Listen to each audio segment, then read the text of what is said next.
Hey, how you doing? This is Adam Post. Okay, nobody's perfect, but if you're in charge of a foreign aid organization and you start figuring out how to steal money away from that organization and give it to yourself and give it to your friends and do it at the expense of American taxpayers and legitimately very poor people in Africa, that's pretty bad.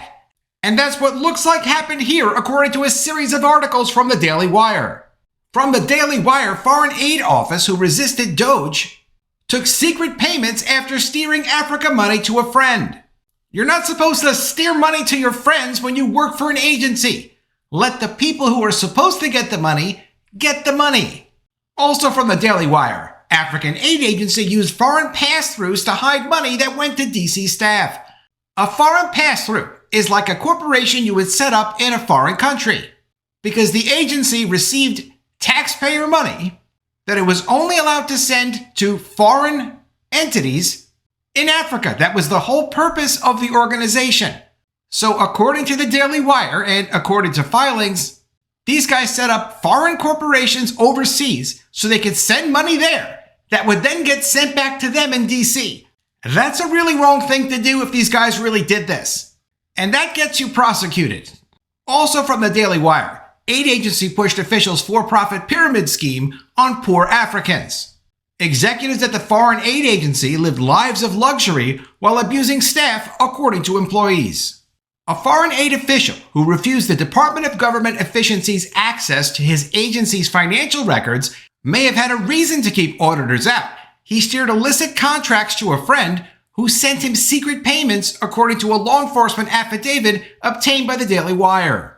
Matthew Zahui, chief financial officer of the African Development Foundation, refused to grant DOGE access to its books and told the White House that the agency would not acknowledge President Donald Trump's appointee as chairman of the board, because President Trump put in a new chairman of their board of directors to clear out what he thought was a corrupt agency. After a dramatic showdown in March, DOGE physically took over the building with U.S. Marshals, but control of the agency is now the subject of a lawsuit objecting to swooping in with DOGE staff and demanding access to sensitive information systems, an objection that reads differently in light of the criminal probe. For years, workers at the small USAID adjacent federal agency focused on Africa have told oversight bodies about allegations of self-dealing, procurement violations, and mysterious offshore bank accounts, many of them involving Zahui. Self-dealing is where you do a deal with a friend or you do a deal that is not fair to the company that you represent. But you do it for self-benefit, and that's self-dealing. Little was done about these accusations, though several told the Daily Wire. One action that raised eyebrows was Zahui's insistence on directing both grants and contracts to a company in Kenya called Ganium Limited. According to spending records, it was awarded nearly $800,000 in contracts without competition. For example, a one-year $350,000 contract for transport, travel, and relocation services was executed in March 2020 when few people were traveling or holding conferences because of coronavirus. According to a search warrant application uncovered by the Daily Wire, USAID's Inspector General established by August 2024 that the company's owner had secretly wired money to Zahui's personal bank account at times that matched up with the federal contracts. To date, the Department of Justice has not charged either man with a crime. Ganium Limited is owned by Manik Gakuri, who Zahui has known for decades. Both worked at the Department of Veterans Affairs in San Diego and later moved to Fairfax, Virginia. Gakuri had been in charge of awarding contracts at the VA, then created his own company designed to get government construction contracts by taking advantage of a minority preference program. You see how these diversity, equity, and inclusion programs just build corruption because people see opportunity and say, oh, well, I have this skin color. That makes me preferred for a contract, so I'll form a corporation for that, no matter what the skin color is. Just have normal competitive bidding so that you're able to see who's legitimately supposed to get the contract. His company was called Ganium LLC and was based out of a house in Virginia. Gakuri similarly created a company based in Kenya called Gakuri Limited. The African Development Foundation is permitted by law to give grants only to African companies. And I'm not saying that's what these guys did, but if you have two companies that have the same or a very similar name, you can pass money in ways that you're not supposed to be passing money around.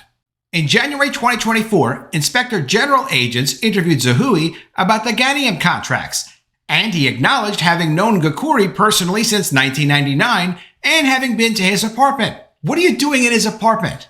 He, quote, could not explain why the contract with Ganium was sole sourced instead of being competitively bid, the agents wrote. Just normal competitive bidding prevents you from coming up with a scheme to issue a contract to someone you're not supposed to issue a contract to, or for a contract that shouldn't even exist. If there's money sitting in a bank account at some kind of a nonprofit, that doesn't mean you're supposed to create a contract to find someone to give the money to, especially if the money is one of your friends and you're kind of splitting it up. And maybe they did that, and maybe they didn't. We'll have to see.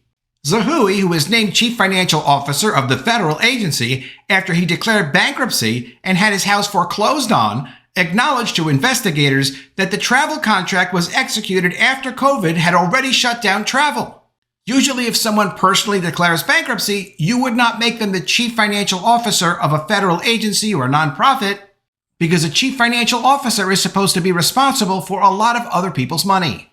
Zahui told them the contract was actually used for IT services, but since Ganium had no expertise in IT, it subcontracted it to a different company. A Department of the Treasury contracting official told the agents that was not allowed.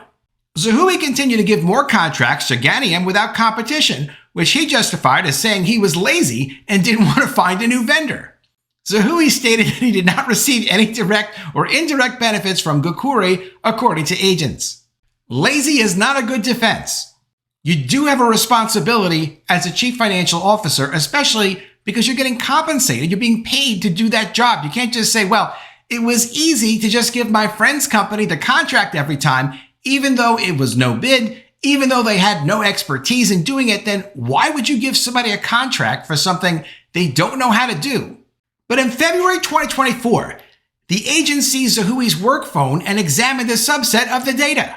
Quote, agents found text messages showing at least 8 instances of wire transfers or electronic payments from Gukuri to Zahui's Bank of America account, totaling over $10,000. These payments coincided with his agency awarding sole source contracts to Ganium, the contracts that he did not put out for bid because he says he was lazy. Quote, after identifying these payments, the agents stopped their review. Based on the aforementioned evidence, there is probable cause to believe that there are additional relevant communications and instances of payments on the target device in the applications that have not been reviewed, according to what they told the judge in October of 2024, 8 months after seizing the device. They then asked for a warrant to examine the rest.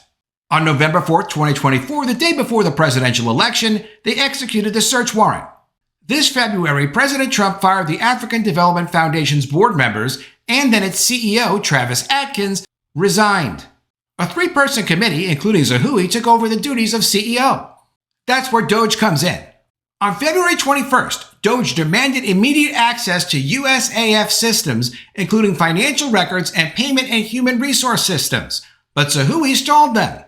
On February 28th, the White House emailed Zahui that Pete Marocco, the Trump operative tasked with dismantling USAID, had become acting chairman of the Africa Development Foundation, the foundation that he works for.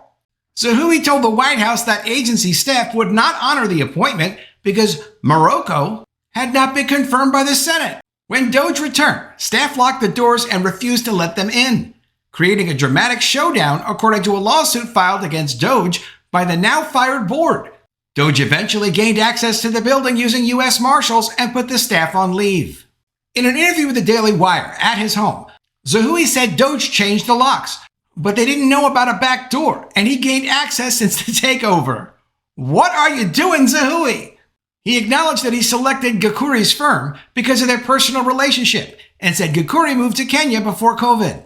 During the same period that Ganium Limited was paid as an African company, Ganium LLC, the US-based version, received roughly $90,000 in US coronavirus assistance designed to prevent the loss of American jobs. Gukuri did not return a request for comment.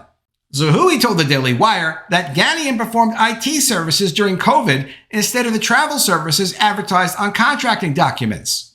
Contracting records show that the agency, with only 30 employees, was separately paying astronomical sums for IT, including $865,000 to another minority-owned contractor named E-Trans Services Corp. between 2020 and 2022, with the option to bill up to $4 million. What kind of IT services are you guys doing? I don't know what IT services they were doing, but that does sound a little bit pricey. It's a good way to hide nothing being done and saying, oh, well, it was IT services. Well, what IT services? The DOGE people know how to calculate the value of IT services, but most people don't really know that. And that may be why they called the services IT services. A former agency employee told the Daily Wire that on top of the $800,000 in contracts to Ghanium, the African Development Foundation also awarded it grants. Zahoui initially denied that to the Daily Wire, then conceded it was true. He said it gave grants to Ghanium, which it was required to use to buy airline tickets for the agency's African partners to attend events on the continent and to take trips to the United States, where they visited the National Museum of African American History and Culture. The amount of these grants is still unknown. In November of 2023, Senator James Risch, then the top Republican of the Senate Foreign Relations Committee, asked the USAID Inspector General, which has oversight of the African Development Foundation, to open an immediate investigation into what he said was a slew of whistleblower complaints about financial irregularities at the agency. Those included misuse of official funds, fraudulent and corrupt spending practices, conflicts of interest, and gross mismanagement. I mean, the CFO did admit himself to being lazy and just passing out contracts because it was too hard to do his job and give contracts to people who deserved them, but maybe it wasn't just laziness after all. Among the irregularities cited was an alleged $2 million deposit by Zahoui into a bank account in Ghana in February 2023. That typically would require signature by at least 2 presently responsible fiduciary agents of the agency.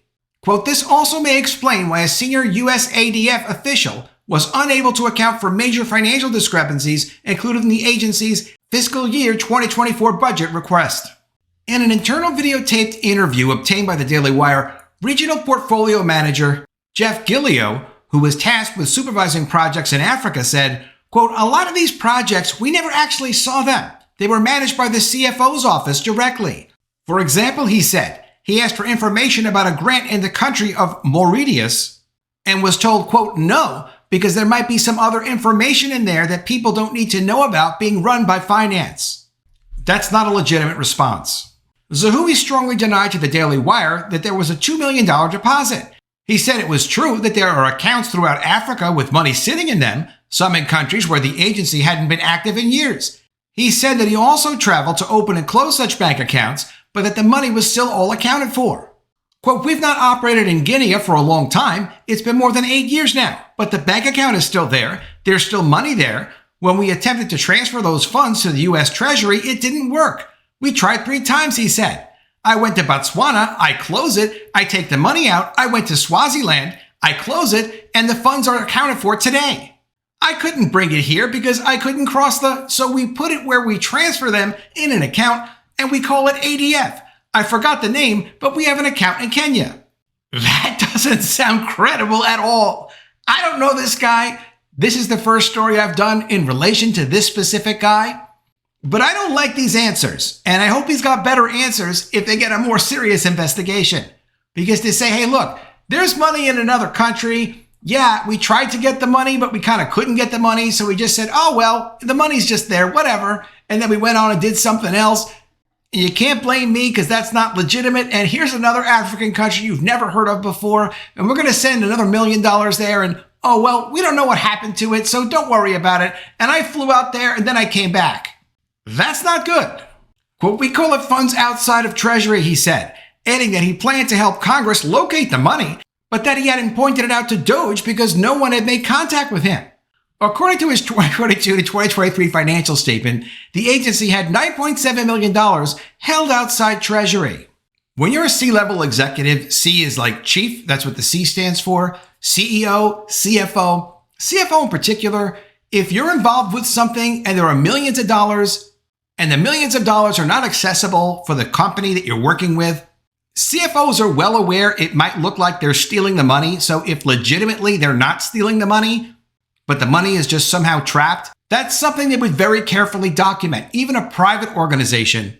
And it does happen that sometimes in countries money gets tied up. That's a legitimate thing. But the way this guy's describing it does not sound completely legitimate. You have to have a paper trail when you're responsible for millions of dollars, and all of a sudden, the millions of dollars either disappear or are not accessible. And you also, when you're getting audited because people are worried about what you're doing with the organization and you're getting like fired and stuff, to not bring up, hey, look, I just want to let you know this is going on with this, that's going on with that. I have a paper trail. I can show you my correspondence. It's not like I'm taking the money and disappearing with it in some foreign country you've never heard of. And if you don't disclose that, if you're not upfront about it, you're going to look very suspicious. Serious people know these kinds of things. Even if you're not doing something funny with money, especially if you're not doing something funny with money, everything gets disclosed up front. Because if you don't disclose it, there's a reason for that. And it's not laziness. Matteo Dunn, the agency's former general counsel, that means their head lawyer, told the Daily Wire that he provided the USAID Inspector General with extensive documentation of violations of procurement, personnel, and ethics regulations by African Development Foundation officials beginning in 2021, but that even clear-cut violations didn't appear to be acted upon. Senator Rich warned USAID's Inspector General in the 2023 letter that if it didn't urgently reform the African Development Foundation, Americans might lose trust in USAID and foreign funding as a whole.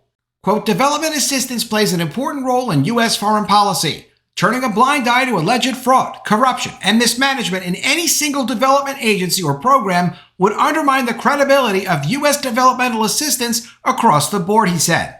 Now, just 3 months into the Trump administration, USAID and the African Development Foundation are gone. According to Elon Musk, as he said in now a number of interviews, there's really so much going on that we would not want going on through NGOs and development organizations funded by taxpayers that it almost seems like common sense that you can't actually just get rid of the fraud because you get rid of the whole thing. If there's documented proof, and it looks like there is, that there's massive amounts of fraud going on with development agencies, then I'm okay with pulling all of their funding. Let me know what you think of all this in the comments below. Always love to see your ideas. Please be sure you are subscribed to the channel. Click the bell for notifications, give me a thumbs up, and I'll see you again soon with another story. And if I don't see you, I will miss you.